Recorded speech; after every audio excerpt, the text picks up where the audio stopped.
ಇನ್ನು ಕರ್ನಾಟಕದ ಸಿಂಹಿಣಿ ಎಂದು ಕರೆಸಿಕೊಳ್ಳುತ್ತಿದ್ದ ಕರ್ನಾಟಕದ ಪತ್ರಕರ್ತೆ ಬೆಂಗಳೂರಿನಲ್ಲಿ ಅತ್ಯಂತ ಬರ್ಬರವಾಗಿ ಬ್ರೂಟಲ್ ಮರ್ಡರ್ ಆದರು.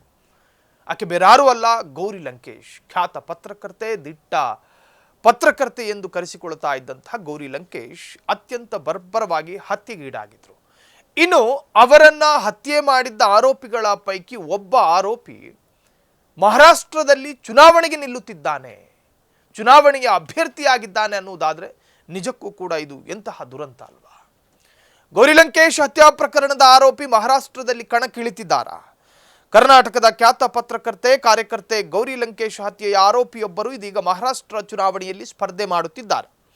ಅಚ್ಚರಿಯಾದರೂ ಕೂಡ ಸತ್ಯ. ಗೌರಿ ಲಂಕೇಶ್ ಹತ್ಯೆಯ ಆರೋಪಿ ಶ್ರೀಕಾಂತ್ ಪಂಗಾರ್ಕರ್ ಮಹಾರಾಷ್ಟ್ರ ಮುನ್ಸಿಪಲ್ ಕಾರ್ಪೊರೇಷನ್ ಚುನಾವಣೆಯಲ್ಲಿ ಸ್ಪರ್ಧೆ ಮಾಡುತ್ತಿದ್ದಾರಂತೆ. ಜನವರಿ 15ರಂದು ಮಹಾರಾಷ್ಟ್ರದ ಜಲ್ನಾ ಮುನ್ಸಿಪಲ್ ಕಾರ್ಪೊರೇಷನ್ ಚುನಾವಣೆಯಲ್ಲಿ ಸ್ವತಂತ್ರ ಅಭ್ಯರ್ಥಿಯಾಗಿ ಇಂಡಿಪೆಂಡೆಂಟ್ ಕ್ಯಾಂಡಿಡೇಟ್ ಆಗಿ ಸ್ಪರ್ಧೆ ಮಾಡುತ್ತಿದ್ದಾರೆ. ಶ್ರೀಕಾಂತ್ ಪಂಗಾರ್ಕರ್ ವಾರ್ಡ್ 13ರಿಂದ ಕಣಕ್ಕಿಳಿಯಲಿದ್ದು, ಅವರ ವಿರೋಧಿಗಳು ಬಿಜೆಪಿ ಮತ್ತು ಇತರ ಹಲವಾರು ಪಕ್ಷಗಳ ಅಭ್ಯರ್ಥಿಗಳಾಗಿದ್ದು, ಆದಾಗ್ಯೂ ಏಕನಾಥ್ ಶಿಂಧೆ ನೇತೃತ್ವದ ಶಿವಸೇನೆಯು ಸ್ಪರ್ಧೆಯನ್ನ ಕಣಕ್ಕಿಳಿಸುತ್ತಿಲ್ಲ. ಪ್ರಾಸಂಗಿಕವಾಗಿ ನವೆಂಬರ್ 2024ರ ವಿಧಾನಸಭಾ ಚುನಾವಣೆಗೂ ಮುನ್ನ ಪಂಗಾರ್ಕರ್ ಶಿವಸೇನೆಗೆ ಸೇರಿದ್ರು. ಆದಾಗ್ಯೂ ಆಕ್ರೋಶದ ನಂತರ ಶಿಂಧೆ ತಮ್ಮ ಪಕ್ಷ ಸೇರ್ಪಡೆಯನ್ನು ಸ್ಥಗಿತಗೊಳಿಸಿದ್ರು. ಕರ್ನಾಟಕದ ಬೆಂಗಳೂರಿನಲ್ಲಿರುವ ಲಂಕೇಶ್ ಅವರ ನಿವಾಸದ ಹೊರಗೆ ಸೆಪ್ಟೆಂಬರ್ 5, 2017ರಂದು ಗುಂಡು ಹಾರಿಸಿ ಹತ್ಯೆ ಮಾಡಲಾಗಿತ್ತು. ಈ ಕೊಲೆ ರಾಷ್ಟ್ರ ಮಟ್ಟದಲ್ಲಿ ಬಹಳಷ್ಟು ಸಂಚಲನವನ್ನು ಮೂಡಿಸಿತ್ತು. 2014ರಿಂದ ದೇಶದಲ್ಲಿ ನಡೆದ ರಾಜಕೀಯ ಬದಲಾವಣೆಯ ಹಿನ್ನೆಲೆಯಲ್ಲಿ ಉದಾರವಾದ ಜಾತ್ಯತೀತತೆ ಮತ್ತು ಕೋಮುವಾದದ ಬಗ್ಗೆ ತೀವ್ರ ಚರ್ಚೆಗೆ ಕಾರಣವಾಗಿತ್ತು.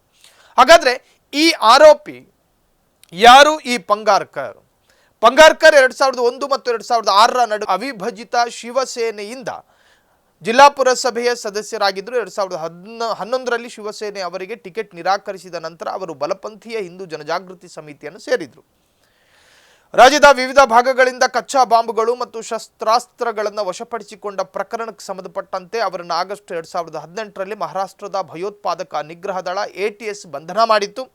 ಆ ಸಮಯದಲ್ಲಿ ಪಂಗಾರ್ಕರ್ ವಿರುದ್ಧ ಸ್ಫೋಟಕ ಕಾಯ್ದೆ, ಸ್ಫೋಟಕ ವಸ್ತುಗಳ ಕಾಯ್ದೆ ಮತ್ತು ಕಾನೂನು ಬಾಹಿರ ಚಟುವಟಿಕೆಗಳು ತಡೆಗಟ್ಟುವಿಕೆ ಕಾಯ್ದೆ UAPA ಅಡಿಯಲ್ಲಿ ಪ್ರಕರಣ ದಾಖಲಿಸಲಾಗಿತ್ತು. ಗೌರಿ ಲಂಕೇಶ್ ಹತ್ಯೆ ಪ್ರಕರಣದಲ್ಲಿ ಕರ್ನಾಟಕ ಹೈಕೋರ್ಟ್ ಸೆಪ್ಟೆಂಬರ್ 4, 2024ರಂದು ಅವರಿಗೆ ಜಾಮೀನನ್ನು ಕೂಡ ನೀಡಿತ್ತು.